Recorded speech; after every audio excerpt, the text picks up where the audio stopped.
નમસ્કાર દર્શક મિત્રો, બાયડ તાલુકા કોંગ્રેસ પ્રમુખ પ્રવીણસિંહ સોલંકીનું ગંભીર અકસ્માતમાં નિધન.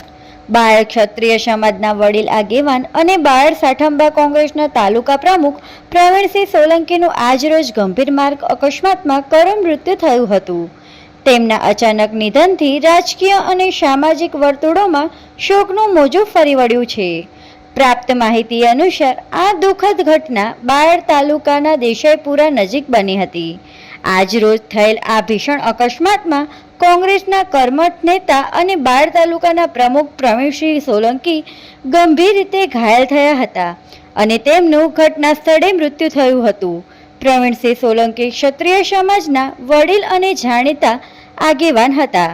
તેઓ બાયડ સાઠંબા કોંગ્રેસના પ્રમુખ તરીકે સક્રિય હતા અને વિસ્તારમાં મજબૂત રાજકીય પકડ ધરાવતા હતા. રિપોર્ટર સુહેલ મિર્ઝા, બાયડ.